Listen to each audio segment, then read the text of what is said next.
Hi guys, I'm back. Well, this video is going to be based on the Real ID Act that they were trying to implement, I guess for the past few years, and Maryland, which is the state I'm in, it was finally started in, I believe, January of '09. And basically right now, if you want to get a driver's license, you have to show proof of lawful presence in the United States, and which would be a verifiable social security number, as well as permanent resident card, passport, birth certificate if you're here, as well as other verifiable information. So basically the bottom line is our government wants everybody that has a driver's license to be legal in this country. And I understand, where they're coming from. Of course, you want to be able to know who's on the road, and they want to have more control over, who's out there. Okay, I get that. That's totally understand where it's coming from, but the government and the state, they don't understand what is going to happen is that these people who come to the country, immigrants, they come to work, to support their families, to have a better life, more opportunities. Young people come here to go to school because in their countries there's not as many opportunities as there are here. So they come here, and before they were able to get a driver's license, and our government and our state would know, that John Doe was living at this address, and know where they are. They got insurance, they did everything the right way, and because they needed to drive, they needed to go to work, they needed to do what they came here for.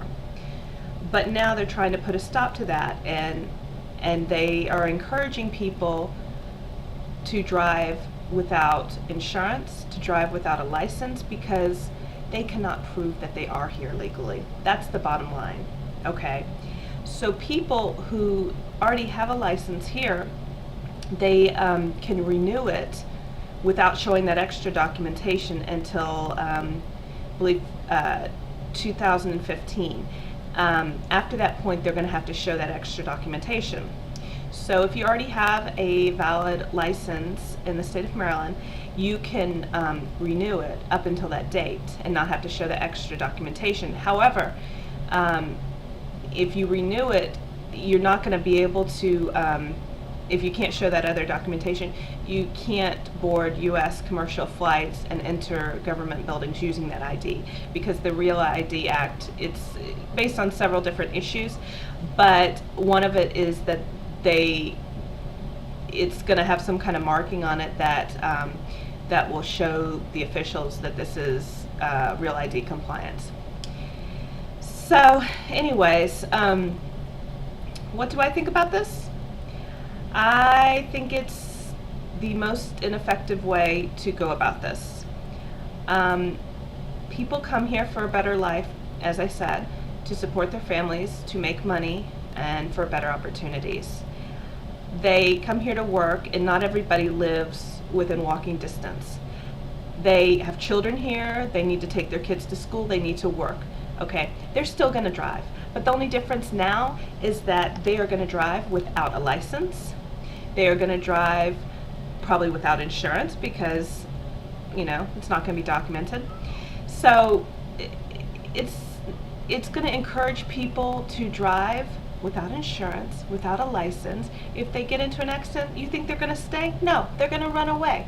Okay, it's going to leave a lot of unaccountability. We are not going to know who's on the roads, as opposed to before. The Motor Vehicle Administration, they knew. They had the addresses and everything like this. But now it's just going to be madness. There's going to be no accountability. And people are going to drive. They're still going to drive, okay? they're not going to care that there is no license, because, going to work, taking care of their children and all that, that's going to be more important than having a license. So this is going to be a mess. And I mean, the act has already been passed. I think it's in 50 states now, and it's unfortunate because it's not going to work. And I think it's going to cause more people to drive without identification. I mean, if people do get arrested for no license, it's going to make a buildup in the prisons and the jails, and start more, probably, if they're going to go that route, go through more deportation hearings and all that. It's going to make a mess, and it's not the right choice. So what do I think about the Real ID Act? Not good. Wrong choice. So there you go. I'll list links to more information in the bar below, and I hope you have a wonderful weekend.